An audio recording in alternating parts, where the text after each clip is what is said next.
Hello students, मेरा नाम है अब्बास मौजी। अभी आज हम लोग सीखने वाले हैं टैली के अंदर रिटर्न्स की एंट्री कैसा पास करते हैं। हम लोग के 5 लेक्चर्स हो गए। 5 लेक्चर में मैंने पूरा बेसिक इंट्रोडक्शन दे दिया। पहले लेक्चर में मैंने बताया टैली क्या होता है। सेकंड लेक्चर में मैंने बताया लेजर्स क्या होते हैं, कितने टाइप के लेजर्स है। थर्ड लेक्चर में मैंने वाउचर बैलेंस शीट बनाया, कैसा सिंगल से बनता है वाउचर, और फिर मल्टीपल में कैसा बनता है लेजर्स। फिर फोर्थ लेक्चर में मैंने आपको बता दिया कि आप वो कैसे कर सकते हो, वाउचर एंट्रीज का प्रोफॉर्मा पढ़ाया। फिर 5th लेक्चर में मैंने आपको खुद लाइव अप्लाई करके दिखा दिया। आज हम लोग क्या करने वाले हैं, हम लोग रिटर्न्स करने वाले। पहले मैं आपको एक रिकैप दे दूंगा, पहले जो लेक्चर में हुआ था सब कि कैसा पेमेंट, रिसीप्ट, कॉन्ट्रा, ये सब कैसा पास किया हम लोग। उसके बाद मैं डायरेक्ट ये बैलेंस शीट बनाऊंगा। बैलेंस शीट के बाद उसके सम्स है, ये सम्स तो आपको आते ही होंगे, परचेज सेल्स। ये खाली 1-2 न्यू सम्स है जो है रिटर्न वाले, और ये है फिर परचेज और ये है सेल्स। ठीक है, तो हम लोग स्टार्ट करने वाले हैं। सबसे पहले आपको एक गो थ्रू कराऊंगा entries of return of goods. अगर परचेज रिटर्न है तो वो कहाँ पास होता है, डेबिट नोट में। ठीक है, कंट्रोल F9 में। और अगर सेल्स रिटर्न है तो कहाँ पास होता है, क्रेडिट नोट में, कंट्रोल F8 से। उसकी एक ही टाइप की एंट्री, पार्टी नेम और परचेस रिटर्न। कौन पार्टी नेम ने जो रिटर्न किया और क्या किया उसने, परचेस रिटर्न किया या तो सेल्स। तो एकदम सिंपल है ये। तो हम लोग सबसे पहले आज इंट्रोडक्शन ले लेते हैं। हम लोग जो भी किए थे एक रिकैप फटाफट ले लेते हैं। सिलेक्ट कंपनी में जाके अब्बास बैलेंस शीट 12,50,000 वाली सेव थी, तो यहाँ मैं ओपन कर दूंगा उसको। ठीक है, इसके डिस्प्ले डे बुक में जाऊंगा। ऑल्ट F1 एक एंट्री। सबसे पहले हम लोग स्टार्टिंग से नीचे से ले लेते हैं। परचेज की जो थी, फर्स्ट ऑफ ऑल पहली एंट्री जो थी, purchase goods of ₹1 lakh from A limited. तो ए पार्टी नेम में ए आया, परचेज अकाउंट आया 1 लाख। सेकंड में था purchase goods from B of ₹1 lakh at that 10% TD। तो परचेज क्या होगा, 1 लाख से 10% माइनस होगा, 90,000 आया, और परचेज अकाउंट में भी 90,000 आ गया। फिर थर्ड एंट्री है purchase goods from C of ₹2 lakh at that 12% TD and 18% GST। तो सी के सामने क्या आया, purchase minus TD plus GST जो है 2,07680। फिर परचेस अकाउंट में आया परचेस माइनस TD जो है 2,176,000, और GST में ओनली GST अमाउंट जो है 3,1680। सेकेंड एंट्री में फिर अपने पास आता है सेल्स की first entry. Sold goods to X of ₹1,50,000। तो पार्टी नेम में लिया एक्स 1,50,000, सेल्स में 1,50,000। This is simple entry. Second है sold goods to Y of ₹1 lakh plus 18% GST। तो वाई में 1,18,000, सेल्स में ओनली 1 लाख एंड GST में 18,000। थर्ड एंट्री है जो sold goods to Y of ₹2 lakh plus 8% TD। Plus दिया हुआ है तो कभी भी TD प्लस नहीं होता, तो हम लोग क्या करेंगे, माइनस कर लेंगे। वाई का क्या है, 2 लाख माइनस 6% जो है 184, और यहाँ भी सेल अकाउंट में 184, क्योंकि TD का हम लोग दिखाते नहीं है। लास्ट में जो है sold goods to Y of ₹2,50,000, 18% GST and 6% TD। तो मैं यहाँ लिया जो है purchase minus TD plus GST 277,300, और 235 आया हम लोग का सेल्स अकाउंट में जो है सेल्स माइनस TD ओनली, और GST में GST का अमाउंट। ये सब हो गए। फिर हम लोग गए रिसिप्ट में, पेमेंट में। पेमेंट में सबसे पहली एंट्री पास हुई थी ये इसकी, स्टेशनरीज एंड ऑल। इसमें क्या था, stationery, salaries, wages, office rent, insurance, factory insurance, सब इनडायरेक्ट एक्सपेंस से। ओनली फैक्ट्री इंश्योरेंस जो था डायरेक्ट एक्सपेंस था। मैंने बनाया स्टेशनरी, फिर सैलरीज, सबको बाय करके वेजेस, फिर by office rent, by insurance, by factory insurance, to bank of union 70,000। फिर जो था हम लोग के पास receipt cheque from X and allowed him 6% cash discount. हम लोग ने डिस्काउंट अलाउड किया रिसिप्ट का। ये एक्स है, उसका पार्टी नेम, जो भी करंट बैलेंस था वो यहाँ लिख दिया, तो इसका अकाउंट सेटल हुआ। सेटल का मतलब क्या होता है, इसका करंट बैलेंस और हम लोग का उसका क्रेडिट अमाउंट एक होना चाहिए, कि ताकि उसका क्रेडिट बैलेंस जो है, सॉरी करंट बैलेंस है 0 हो जाएंगे, तो उसका मतलब क्या, उसका अकाउंट सेटल हो गया। तो एक्स का मैंने अकाउंट सेटल किया। फिर बैंक ऑफ यूनियन में 235 गए। क्यों 235 गए, क्योंकि उसमें से 10% माइनस हुआ, और डिस्काउंट अलाउड बनाया जो है इनडायरेक्ट एक्सपेंस, क्योंकि मैंने अलाउ किया उसको, तो 15,000। फिर आता है रिसीव कमीशन रिसीव किया हम लोग, तो received commission receive indirect income 1 lakh का किससे मिला, चेक से, तो डायरेक्ट बैंक में ही एंट्री जाएंगी ये। फिर हम लोग के पास आता था receive cheque from Y. Same है एक्स के जैसा, खाली पार्टी नेम चेंज हो गई वाई तक। वाई का पार्टी नेम देखें यहाँ वाई 11 सॉरी ये सेल्स की है, रिसिप्ट में 12 कम, ये रहा वाई। ये वाई 3 लाख अपना 779,300 उसका करंट बैलेंस जो था क्रेडिट अमाउंट में लिख दिया तो उसका सेटल हो गया। बैंक ऑफ यूनियन में इससे 10% माइनस किया तो 779,300 माइनस 77930 10% आया और लास्ट में हम लोग के पास जीरो है तो जीरो को कट कर देना, आपको फॉर्मूला मालूम होगा। फिर डिस्काउंट अलाउड में कितना दिया हम लोग ने, डिस्काउंट अलाउड 77930, ये हम लोग का 10% डिस्काउंट है और ये जो अमाउंट के ऊपर आया तो इसके ऊपर अगर 10% निकाले इसके साथ मैच हुआ तो अपनी एंट्री राइट है। फिर आता है paid to ABC by receiving 10% payment किया, ए का अकाउंट सेटल किया, बी का अकाउंट सेटल किया, सी का अकाउंट सेटल किया। फिर बैंक ऑफ यूनियन में पूरा टोटल इन लोग का आ गया तो टोटल कुछ ज्यादा ही आ रहा था तो टोटल यही अमाउंट नहीं था, ये अमाउंट कब ये टोटल आफ्टर डिडक्टिंग कितना परसेंट हम लोग ने निकाले इससे 10%, तो कितना आया था होगा ये अमाउंट 797,680 था तो हम लोग में से उसको देखो कंट्रोल एन 797,680 माइनस 797,680 तो ये अमाउंट जो है हम लोग ने ऊपर लिख दिए। ये तीनों का टोटल 1 2 3 का टोटल क्या आ रहा था 797,680, उसमें से 10% माइनस हुआ तो ये जो अमाउंट आया लिख दिए और जो भी बचा अमाउंट वो है डिस्काउंट रिसीव में, discount received is indirect income, ये हो गया था। फिर हम लोग के पास आया था एक कॉन्ट्रा की एंट्री आई थी। कॉन्ट्रा एंट्री क्या थी, इसमें विड्रॉ था तो विड्रॉ रहता है तो बैंक टू कैश, तो क्या आएगा बैंक में क्या हुआ क्रेडिट अमाउंट हुआ 20 और कहां डेबिट हुआ कैश में, तो ये हम लोग की विड्रॉ की एंट्री। और अगर डिपॉजिट था तो कैश टू बैंक, समझ में आया ये तो। फिर आता है हम लोग के पास यही इसका ही कैश बैंक का हम लोग ने क्या किए हाउस पेटी एक्सपेंस पे किए, तो हाउस पेटी एक्सपेंस यहाँ पे किए हम लोग कितना 20,000 और 20,000 के कैश में आ गई। ये था पूरा रिकैप इसका प्रीवियस लेक्चर का, तो एकदम इजी थे एंट्रीज, कुछ हार्ड नहीं था। अगर आपको फिर भी हार्ड लग रहा है कुछ तो आप कमेंट बॉक्स से मेरे को कमेंट करना। ये बैलेंस शीट हम लोग ने देख लिया, एंडिंग में सब जो आया था हाउस पेटी एक्सपेंस माइनस हुआ कैपिटल से क्योंकि पे किए। फिर हम लोग पीएनएल भी देखे, पीएनएल में हम लोग का नेट प्रॉफिट आ रहा था। अभी हम लोग करने वाले हैं जो है रिटर्न्स की बैलेंस शीट। सबसे पहले बैलेंस शीट देख लो, ये है, ये बैलेंस शीट है 21 लाख की।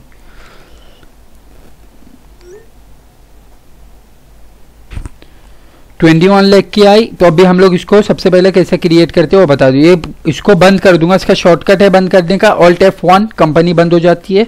क्रिएट कंपनी क्या नाम से रखूंगा मैं इसको, अब्बास 21 लाख,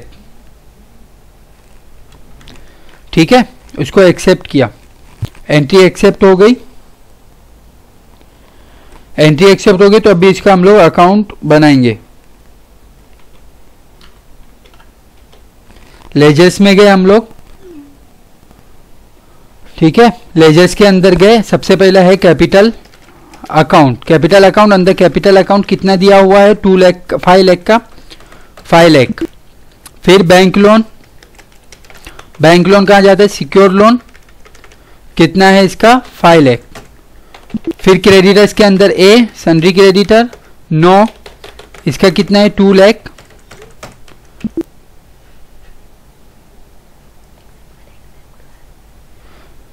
एक्सेप्ट हुआ।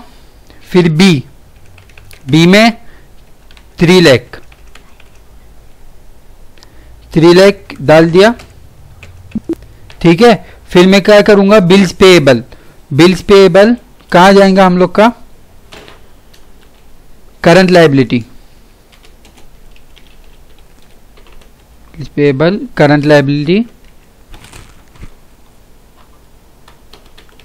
इसका अमाउंट एंटर करूंगा जो है कितना अमाउंट इसका 2 लाख वो डाल दिया। फिर हम लोग के पास आता है आउटस्टैंडिंग एक्सपेंस।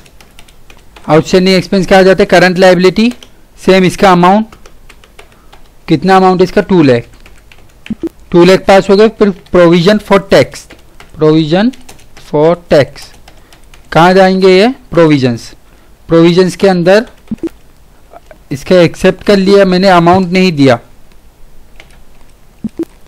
अमाउंट नहीं दिया इसमें तो मैं एग्जिट करके ऑल्टर में प्रोविजन लिखूंगा, प्रोविजन फॉर टैक्स, इसका अमाउंट डाल दूंगा।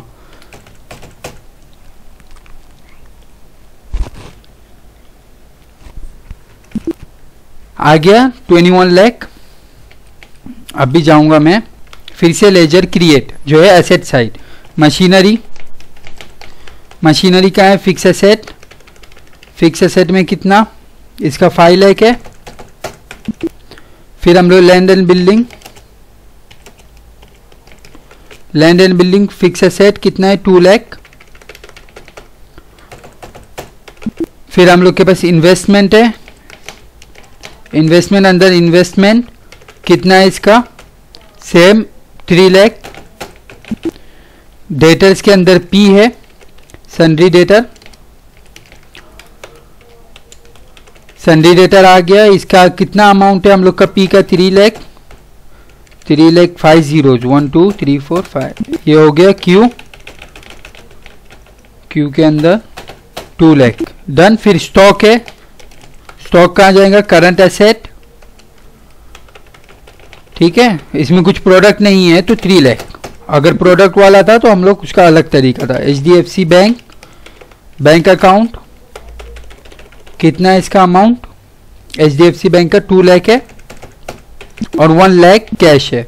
तो ऑल्टर में जाके कैश लिखा और इसका 1 लाख अमाउंट क्रिएट कर दिया, हो गया 21 लाख। टैली बैलेंस शीट में देख लूंगा एक बार, तो टैली है मेरा, कोई डिफरेंस अमाउंट नहीं है। तो इसके एंट्रीज में आऊंगा, वाउचर एंट्रीज, वाउचर एंट्रीज के अंदर इसके क्या है, purchase goods from, purchase goods for of 1 lakh from A limited, purchase goods of ₹1 lakh from A limited, ठीक है।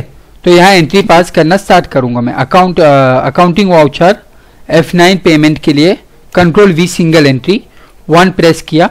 इसका क्या डाला, पार्टी नेम A, इसका अमाउंट कितना है 1 लाख, 1 लाख आ गया। बाय Alt+C करके purchase, purchase account, purchase account अंदर purchase account, inventory value are affected no, क्योंकि हम लोग अभी तक बेसिक पार्ट में ही है। एक्सेप्ट किया या नरेशन लिखना तो आप लिख सकते, डन। फिर आता है सेकेंड एंट्री सेल्स की है, sales goods of ₹1,52 P limited, Ctrl+V, यहाँ भी 1 डाल दिया। पहली एंट्री है सेल्स की, तो पी लिमिटेड, पी लिमिटेड कितने का क्रिएट किया, कितने का गुड्स लिया हम लोग से 1,50,000 का। Alt+C करके सेल्स अकाउंट, सेल्स अकाउंट अंदर sales account, inventory value are affected no no, enter और एक्सेप्ट। फिर third entry purchase goods of ₹2 lakh plus 18% GST from B limited, F9 Ctrl+V, यहाँ में डाला 2 और यहाँ बी लिमिटेड, बी लिमिटेड के ऊपर कितने का माल है 2 लाख का, उसमें 18% GST है 2 लाख प्लस 36,000, 236 आया 2,36,000। यहाँ सेल्स अकाउंट में कितना ओनली 2 लाख और GST में कितना है हम लोग का, GST नहीं है तो Alt+C करके GST बनाना। GST कहाँ जाता है, ड्यूटीज एंड टैक्सेस, कितना परसेंट का था 18 on total sale not applicable. ये सब जो हम लोग ने पिछले किए थे बेसिक एंट्रीज में, जब भी हम लोग वाउचर एंट्री 4th या 5th लेक्चर में, वो हम लोग ने पूरा किए थे स्लोली। तो अभी भी अगर आपको नहीं समझ रहा है तो वो गो थ्रू कर लेना वो लेक्चर। एक्सेप्ट कर लिया। फिर fourth entry sold goods of ₹2,50,000 plus 18% GST from Q limited, F8 Ctrl+V, second entry है सेल्स की। यहाँ क्या लिया मैंने क्यू लिमिटेड, क्यू लिमिटेड के ऊपर कितने का 2,50,000 का प्रोडक्ट है, 2,50,000 इंटू 18% GST 45 है, 2,50,000 प्लस 45,000 295 है, 295,000 और यहाँ सेल्स में कितना आएगा 250 और बाकी का अमाउंट जो है 45 किसका है, GST का है। इतना समझे। अभी 5 और 6 छोड़ दो, पहले 7 8 कर लेंगे, purchase from Raj and purchase from Ram, फिर आते उसके लिए। F9 परचेज फ्रॉम राज है, Ctrl+V, इसकी थर्ड एंट्री है। Alt+C करके राज बनाना पड़ेगा, राज क्रिएटेड नहीं है। ये क्या है, परचेज कर रहा है तो सन्ड्री क्रेडिटर और सेल कर रहा है तो डेटर, इसमें no doubt suppliers and customers, ठीक है। हम लोग ने ये बैलेंस शीट लेजर्स जब भी कर रहे थे हम लोग सेकेंड लेक्चर में, तब भी आपको बता दिया कि सप्लायर्स कहाँ जाते और कस्टमर कहाँ जाते। तो मैंने एक्सेप्ट किया राज को। राज का कितना अमाउंट है, यहाँ बोल रहा है 1 लाख के ऊपर 10% TD है, तो डायरेक्ट कितना आ गया यहाँ 90,000 विदाउट एनी कैलकुलेशन। करना है तो आप कर सकते हैं, इसमें कोई प्रॉब्लम नहीं है। Ctrl+N जाके 1 लाख इंटू 10% करेंगे तो आ जाएगा 10,000, तो 1 लाख माइनस 10,000 तो ये 90,000 आ गया। Ctrl+M जाके एक्सेप्ट किया।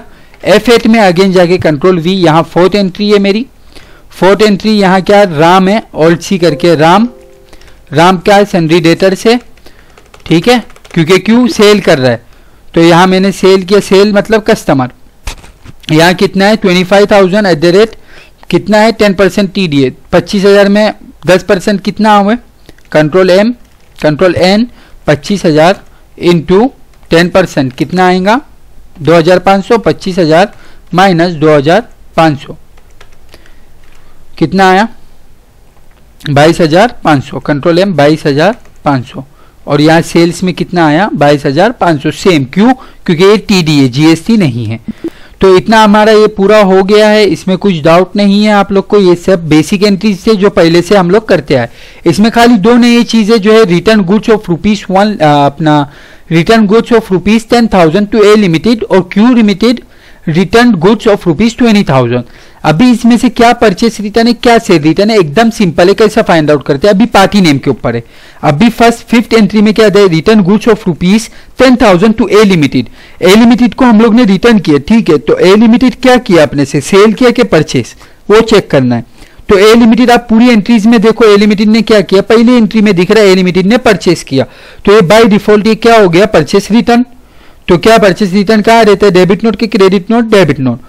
और क्यू लिमिटेड ने क्या किया अपने से फोर्थ एंट्री में दिख रहा है कि क्यू लिमिटेड ने हम लोग से सोल्ड गुड्स किया सेल्स किया, तो ये क्या है सेल रिटर्न है। सबसे पहले उसकी सेटिंग एक्टिवेट करेंगे, एस्केप बाहर जाके गेट ऑफ टैली में आए F11 accounting feature use debit note credit note दिख रहा है आपको, ये रहा, इसको यस करना है, ठीक है, ये एक्सेप्ट करना है, यहां जाके यस एक्सेप्ट, ये हो गया। अभी एस्केप जाके हम लोग को जाना है accounting voucher, F9 is for purchase, control F9 is for purchase return मतलब डेबिट नोट।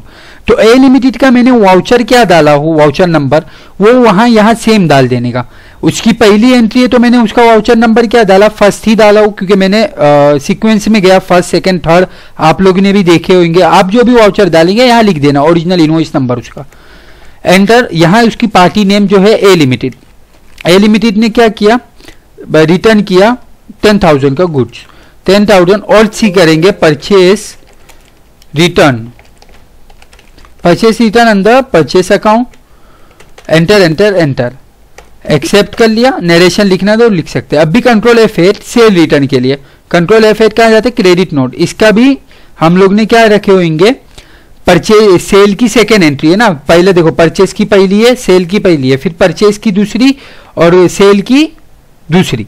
तो मैंने क्या डाला हूं, मैंने तो सीक्वेंस वाइज गया तो मैंने उसका 2 नंबर डाला हूं। और अगर आपको चेक करना है सपोज आपको अगर आपसे कुछ गलती हो गई या तो कुछ डिस्प्ले डे बुक और यहाँ इसकी दिख जाएंगी, देखो मैंने परचेस की क्या है ए लिमिटेड की एक ही डाला वाउचर नंबर और यहाँ भी एक है, पी की मैंने फर्स्ट डाला और क्यू की सेकंड डाला, तो मैं क्यू का अभी जो रिटर्न कर रहा हूँ वो क्या डालूंगा वाउचर नंबर 2। तो मैं यहाँ जाऊंगा अकाउंटिंग वाउचर में, यहाँ नंबर 2 डाला हूं, एंटर, क्यू लिमिटेड कितना रुपए का माल रिटर्न किया 20,000, ऑल्ट सी करके यहाँ सेल्स रिटर्न, सेल्स रिटर्न अंदर sales account, enter enter accept हो गया है। यहाँ नरेशन कुछ लिखना है तो लिख सकते हैं। अभी ये हम लोग का परचेस रिटर्न और सेल रिटर्न कहाँ रिफ्लेक्ट होंगे वो आपको दिखा देता हूँ। हम लोग को दिखेंगे ये P&L में। सबसे पहले आप बैलेंस शीट देख लेना, आपकी बैलेंस शीट में कुछ नहीं दिख रहा है कि इतना डिडक्ट हुए, फाइनल होके यहाँ आता है पूरा अमाउंट डिडक्ट होता कहाँ है उसका। अगर पूरा हम लोग को देखना है तो हम लोग को P&L में देखने का। प्रॉफिट एंड लॉस में ऑल्ट F1 प्रेस करूंगा तो मेरा पूरा परचेस है 3,90,000 का, उसमें से 10,000 माइनस हुआ तो कितना हुआ 380 का। सेल अकाउंट 4,22,500 और उसमें से 20,000 क्यू लिमिटेड ने रिटर्न किया है तो हम लोग देखेंगे उसको 4,02,500 हो गया। तो ये हम लोग को कहाँ दिखेगा P&L में। हम लोग का नेट प्रॉफिट कितने का आ रहा है 22,500 का नेट प्रॉफिट आ रहा है ये सम पे, ठीक है। तो हम लोग का दोनों जो सम किए हम लोग अभी तक वो दोनों प्रॉफिट का, एक 3,193 आई थिंक और दूसरा जो है 22,500। तो इसके डिस्प्ले डे बुक में देखो ये पूरी एंट्रीज है, एकदम इजी है, खाली इसमें एक ये न्यू है और एक ये न्यू है, credit note and debit note. Debit note is for purchase return and credit note is for sales return. और इसकी सेटिंग क्या है एस्केप जाने का, मेन मेन्यू में आ गए। F11 अकाउंटिंग फीचर के अंदर यहाँ है आपको डेबिट नोट क्रेडिट नोट को यस करना है और एक्सेप्ट करना है। डायरेक्ट एक्सेप्ट करना है तो कंट्रोल A, और अगर आपको एंटर से करना है तो एंटर भी आप जा सकते। ये इतना था आज का लेक्चर जो है परचेस रिटर्न और शेयर रिटर्न का। आपको कुछ भी डाउट है लेक्चर से लेके तो आप मेरे को कमेंट बॉक्स में कमेंट कर सकते हैं। Thank you.